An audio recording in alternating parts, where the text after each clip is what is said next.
Anwar party ഉണ്ടാക്കി കഴിഞ്ഞാൽ സംഭവിക്കാൻ പോകുന്നത് അൻവർ പാർട്ടി ഉണ്ടാക്കിയാൽ സംഭവിക്കാൻ പോകുന്നത് അൻവർ പാർട്ടി ഉണ്ടാക്കിയാൽ അറിയാത്തോണ്ടാ ആര്യാടൻ ഈ കുഞ്ഞാലി വധത്തിന് പ്രതികാരമായിട്ട് അവിടെ ഗോപാലൻ എന്ന് പറയുന്ന ഒരാളെ ഇവർ തിരിച്ചു കൊന്നിട്ടുണ്ട്. ഒരു ഗോപാലനെ ഇവർ തിരിച്ചു കൊന്നു അവിടെ. രണ്ടാമത്തെ കാര്യം. മൂന്നാമത്തെ കാര്യം അദ്ദേഹം എന്താ പറഞ്ഞത്? ഭാരതീയ ന്യായ സംഹിത പ്രകാരം പോലീസിന് സ്വർണം പിടിച്ചെടുക്കാനും അത് ഉരുക്കാനും ഒക്കെ അവകാശം കൊടുക്കുന്നുണ്ട്. ഭാരതീയ ന്യായ സംഹിത അവകാശം കൊടുക്കുന്നുണ്ടെന്നാണ് അദ്ദേഹം പറഞ്ഞത്. ഒരുപക്ഷെ ശരിയായിരിക്കാം. പക്ഷെ ഭാരതീയ ന്യായ സംഹിത ജൂലൈ 1, 2024 മുതൽ വന്നിട്ടുള്ള ന്യായ സംഹിത ഉപയോഗിച്ചുകൊണ്ട് 2023 നവംബർ മാസം ട്രാൻസ്ഫർ ആയി ഇപ്പോൾ സുജിത് ദാസ് എങ്ങനെയാണ് സ്വർണം ഉരുക്കിയത് ഒന്ന് പറഞ്ഞു തരുമോ? 2023 സ്ഥലം മാറിപ്പോയ സുജിത് ദാസിന്റെ കീഴിലുള്ള ഡാൻസ് ഓഫ് എങ്ങനെയാണ് ആ കാലത്ത് മുഴുവൻ ഏത് നിയമം വെച്ചിട്ടാ ഈ സ്വർണം ഒരുക്കിയത്? എങ്ങനെയാണ് ഈ സ്വർണം ഒരുക്കാനുള്ള പണം ആര് കൊടുത്തു?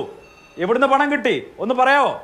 അപ്പൊ വെറുതെ ഈ അർദ്ധസത്യങ്ങളുണ്ടല്ലോ, പകുതി ബന്ധ ക്യാപ്സ്യൂൾ വരുന്നുണ്ടെങ്കിൽ അതങ്ങനെ ചൂടോട് കൂടി വിഴുങ്ങി കഴിഞ്ഞാൽ അണ്ണാക്ക് പൊള്ളിപ്പോവും. ജയിക്കെ അണ്ണാക്ക് പൊള്ളിപ്പോവും. കൃത്യമായിട്ടുള്ള കാര്യം പറയണം. വിവരക്കട പറയുന്നത് ചോദ്യം സംഭവിക്കുന്നുള്ള കാര്യം അൻവർ പാർട്ടി ഉണ്ടാക്കി കഴിഞ്ഞാൽ സംഭവിക്കാൻ പോകുന്നത് അൻവർ പാർട്ടി ഉണ്ടാക്കിയാൽ സംഭവിക്കാൻ പോകുന്നത് അൻവർ പാർട്ടി ഉണ്ടാക്കിയാൽ ഇത്രയും കാലം മലപ്പുറം ജില്ലയിൽ CPM കോരിയ വെള്ളം മുഴുവൻ ന്യൂനപക്ഷ വോട്ടർപ്പിക്കാൻ വേണ്ടി മുഴുവൻ ഒഴിച്ചു പോകാൻ പോവുകയാണ്. മതന്യൂനപക്ഷങ്ങളിൽ ഇവരുണ്ടാക്കിയ മുസ്ലിം ന്യൂനപക്ഷങ്ങളിൽ ഉണ്ടാക്കിയിട്ടുള്ള എല്ലാ സ്വാധീനവും മലബാർ മേഖലയിൽ നിന്ന് CPM ഇല്ലാതാവാൻ പോകുന്നു.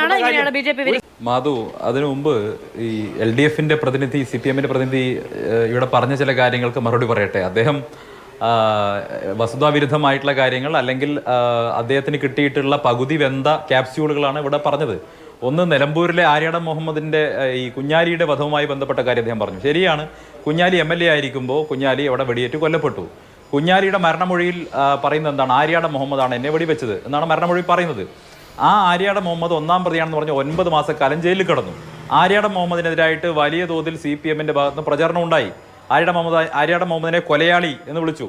അതിനുശേഷം എന്താ ചെയ്തത്? ഇതേ ആര്യാടൻ മുഹമ്മദിനെ പിടിച്ചുകൊണ്ടുപോയി മന്ത്രിയാക്കിയതിനെയാണ് ഇവിടെ താത്വികമായിട്ട് അങ്ങ് അവലോകനം ചെയ്ത് കളഞ്ഞത്.